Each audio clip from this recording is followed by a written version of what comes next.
Hello, it's Sarah with Read the Entire Bible in a Year. Today we're reading day 155, and that's Nehemiah chapters 9 and 10. One of the things I appreciated today was a new arrangement. If you recall, the Levites had certain people established within their tribes and Nephilim to help them to be able to collect wood and to do different things to supply the temple with what it needed. And today we're introduced to a new arrangement in chapter 10, verse 34, where they actually cast lots to count in more people because of the great need that they had with all the sacrifices that were going on. They needed more people to be able to collect wood and take care of different services. So they actually cast lots to include more people. I thought that was kind of neat. I hadn't noticed that before. I always thought it was just them and they took care of everything.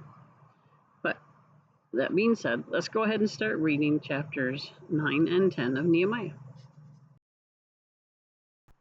On the 24th day of this month, the Israelites assembled. They were fasting with sackcloth and dust on themselves. Those of the Israelite descent then separated themselves from all the foreigners, and they stood and confessed their own sins and the errors of their fathers.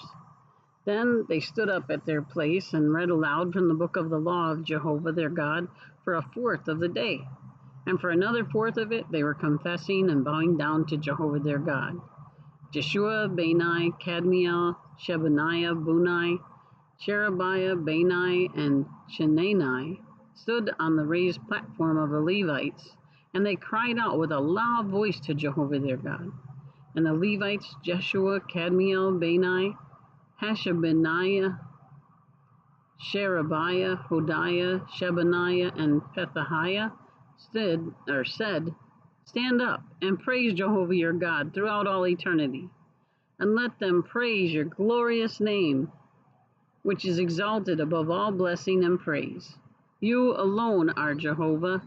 You made the heavens, yes, the heavens of the heavens, and all their army, the earth and all that is on it, the seas and all that is in them, and you preserve all of them alive.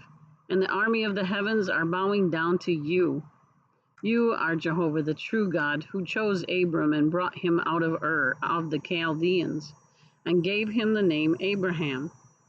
You found his heart faithful before you, so you made a covenant with him to give him the land of the Canaanites, the Hittites, the Amorites, the Perizzites, the Jebusites, the Girgashites, to give it to his offspring. And you kept your promises, because you are righteous. So you saw the affliction of our forefathers in Egypt, and you heard their outcry at the Red Sea. Then you performed signs and miracles against Pharaoh and all his servants, and all the people of his land.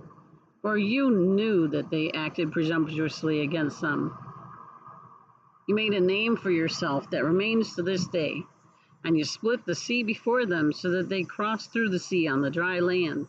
And you hurled their pursuers into the depths like a stone thrown into the turbulent waters. If you led them by day, or you led them by day with a pillar of cloud, and by night with a pillar of fire, to light up for them the way that they should go.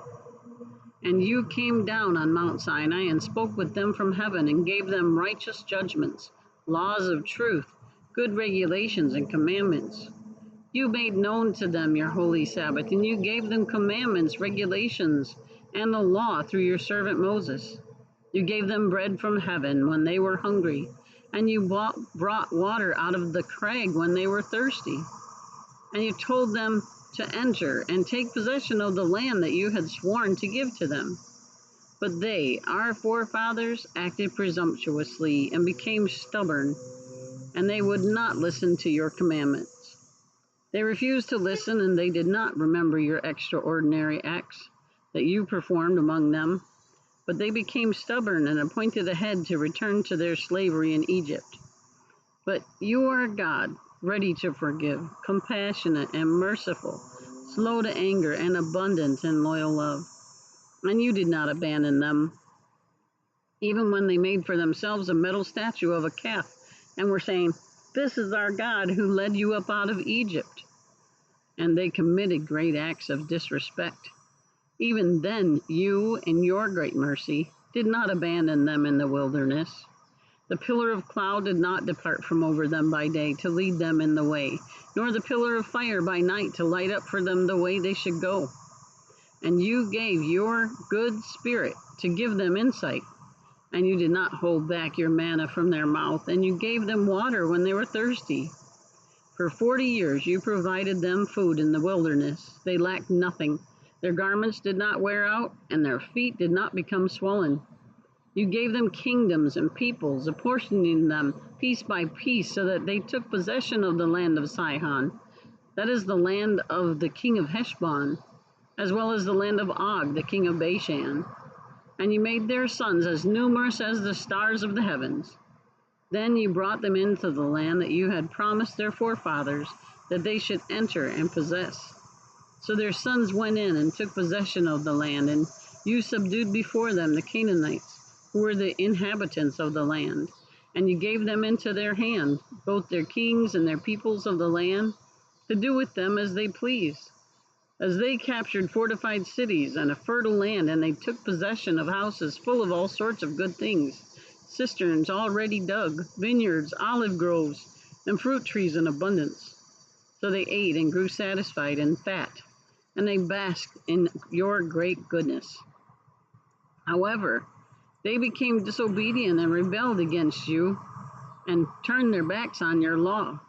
They killed your prophets who warned them so as to bring them back to you, and they committed acts of great disrespect. For this you gave them into the hand of their adversaries, who kept causing them distress. But they would cry out to you in the time of distress, and you would hear from the heavens, and because of your great mercy, you would give them saviors to rescue them out of the hand of their adversaries. But as soon as they had relief, they would again do what is bad before you, and you would abandon them to the hand of their enemies, who would dominate them. Then they would return and call to you for help, and you would hear from the heavens and rescue them time and again because of your great mercy. Although you would warn them so as to bring them back to your law, they behaved presumptuously and refused to listen to your commandments. And they sinned against your regulations, by which a man will live if he observes them. But they stubbornly turned their back and stiffened their neck, and they refused to listen. You extended patience to them for many years, and kept warning them by your Spirit through your prophets. But they refused to listen. Finally, you gave them into the hand of the peoples of the lands, and in your great mercy you did not exterminate them or abandon them, for you are a compassionate and merciful God. And now, O our God, the God, great, mighty, and awe-inspiring, who has kept his covenant and shown loyal love, do not treat lightly all the hardship that has found us, our kings, our princes, our priests, our prophets, our forefathers, and all your people, from the days of the kings of Assyria down to this day. You have been righteous in all that has come upon us, for you have acted faithfully, but we are the ones who have acted wickedly.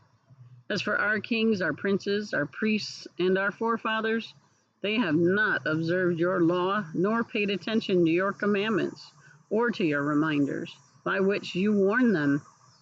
Even when they were in their kingdom and enjoying the abundant goodness that you gave them, and they were in the broad and fertile land that you bestowed on them, they did not serve you, and did not turn away from their bad practices. So here we are today, slaves, yes, slaves in the land that you gave to our forefathers to eat its fruitage and its good things. Its abundant produce is for the kings whom you have put over us because of our sins. They rule over our bodies and over our livestock as they see fit, and we are in great distress. So in view of all this, we are making a binding agreement in writing, and is attested by the seal of our princes, our Levites, and our priests. Chapter 10. Those who attested it by putting their seal to it were Nehemiah the governor, the son of Hakaliah, and Zedekiah, Seraiah, Azariah, Jeremiah, Pashur, Amariah, Melchijah, Hattush, Shebaniah, Maluk, Harim, Meremoth, Obadiah, Daniel, Ginnathan, Baruch, Meshulam, Abijah, Benjamin, Maaziah, Bilgai, and Shemaiah. These are the priests. Also the Levites, Jeshua the son of Azaniah, Binnui the son of Henadad, Kadmiel and their brothers Shebaniah, Hodiah, Kelita, Pelai, Hanan, Micah, Rehab, Hashabiah, Zachar, Sherebiah, Shebaniah, Hodiah, Bani, and Binnui. Beninu is his name. The heads of the people, Parosh, Pahath Moab, Elam, Zatu, Bani, Bunai, Asgad, Bebai, Adonijah, Bigvai, Adin, or Adin rather, Aten, Ater, Hezekiah, Azer, Hodiah, Hashem, Bezai, Harif, Anathoth, Nebai, Magpiash, Meshulam, Hezer, Meshabel, Meshezabel, Zadok, Jedua, Pelatiah, Hanan, Anaiah, Hoshea, Hananiah, Hashub, Halohesh, Pilha, Shobek, Rehum, Hashabna, Maaseiah, Ahijah, Hanan, Anan, Maluk, Harim, and Baanah. The rest of the people, the priests, the Levites, the gatekeepers, the singers, the temple servants, and everyone who separated himself from the peoples of the lands to follow the law of the true God, along with their wives, their sons, and their daughters, all those with knowledge and understanding joined their brothers, their prominent men, and bound themselves with a curse and an oath to walk in the law of the true God, which had been given through Moses, the servant of the true God, and to observe carefully all the commandments of Jehovah our God, his judgments and his regulations. We will not give our daughters to the peoples of the land, and we will not take their daughters for our sons. If the peoples of the land bring in their wares and every kind of grain to sell on the Sabbath day, we will not buy anything from them on the Sabbath or on any holy day. We will also forego the produce of the seventh year and every outstanding debt.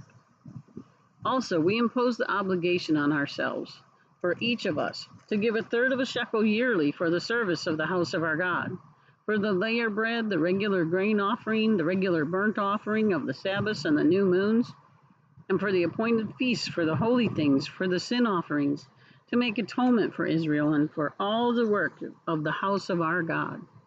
Also, we cast lots concerning the supply of the wood that the priests, the Levites, and the people should bring to the house of our God by our paternal houses, at the appointed times, year by year, to burn on the altar of Jehovah our God, according to what is written in the law.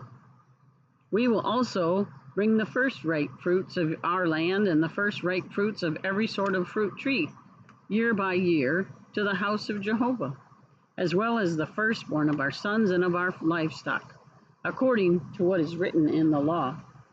And the firstborn of our herds and of our flocks, we will bring them to the house of our God, to the priests who minister at the house of our God. Also, the first fruits of our course meal, our contributions, the fruitage of every sort of tree, new wine and oil, we should bring to the priests to the storerooms of the house of our God, along with the 10th from our land to the Levites. For the Levites are the ones who collect the tenths in all our agricultural cities. And the priest, the son of Aaron, must be with the Levites when the Levites collect the 10th. And the Levites should offer up 1/10 of the 10th to the house of our God, to the rooms of the storehouse. For it is to the storerooms that the Israelites and the sons of the Levites should bring the contribution of the grain, the new wine, and the oil. And that is where the utensils of the sanctuary are, as well as the priests who minister, the gatekeepers and the singers. We will not neglect the house of our God. I can't see myself, so looks like my hair's a little crazy. Okay, now we see a little beautiful creation when I got started. I don't know if it's still back there over my shoulder. Yep, you see that egret out there? I think it's an egret. a big white crane bird. Right, oh, I can't see in there. Right about there. I can't see. Just a little shadow I can see. But listen to me read. Sitting at a park on a lake. I mean a river. Beautiful day. Thank you, Jehovah. I think it's neat how love for Jehovah motivates his worshipers to bring their lives together and clean up their lives, clean up the temple. And here we see Jehovah's way of doing things. How beautiful. Already cleaned up in a way. If it weren't for the intervention of people, then I wouldn't have to worry about what the breeze smells like, you know? It'd be like this every day. Intervention of people who aren't keeping it clean is a better way to say it.